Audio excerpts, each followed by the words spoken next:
My name's Jessica and I am the Organized Mama. I help families just like you with organizing tips, tricks, and tutorials.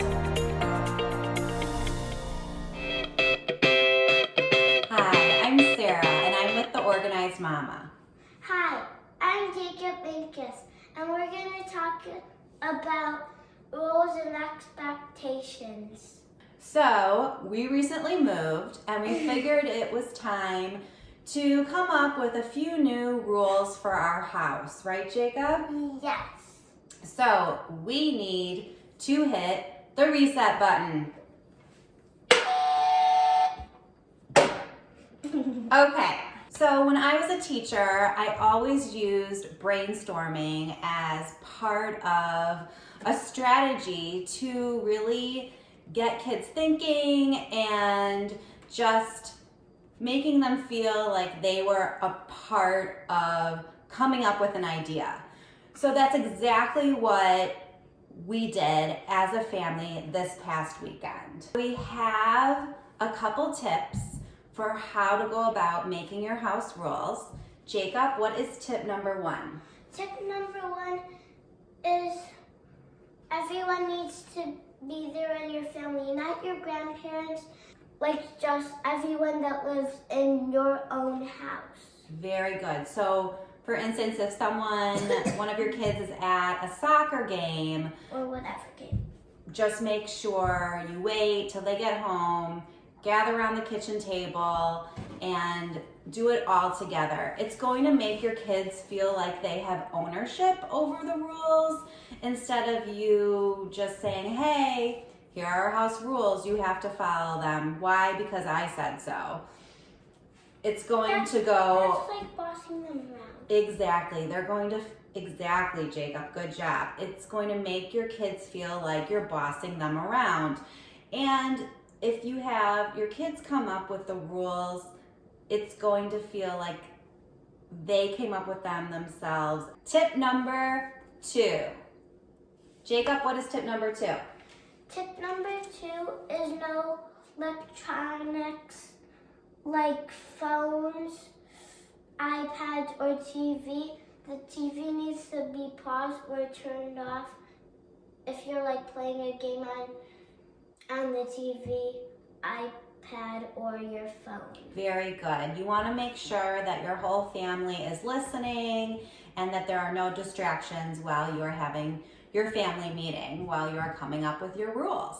We are going to share with you the Minkus family rules. What we did was we came up with our top 5 rules, and then we actually gave real life examples about each rule so you know how to follow through with them.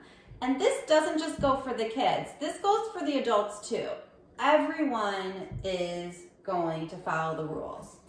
And here are our rules.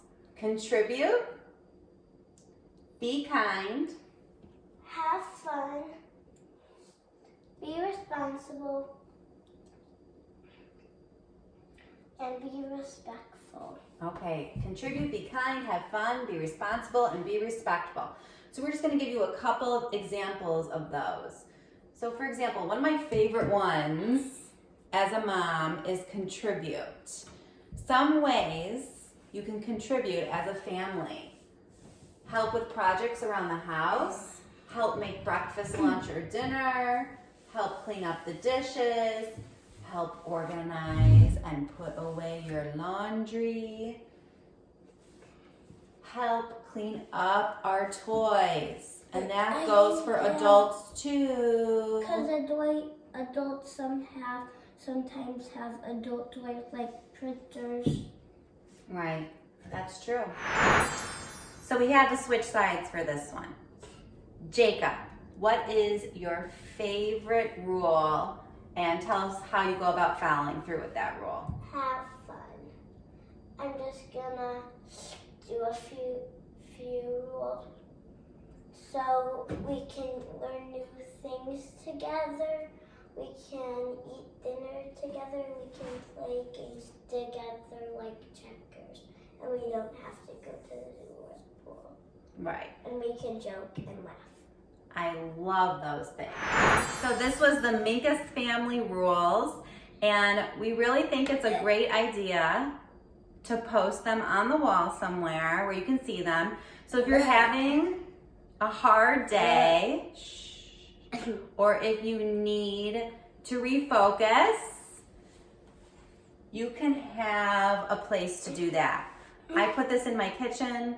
We're in our kitchen all the time, and I can literally just point to one of these and say, remember.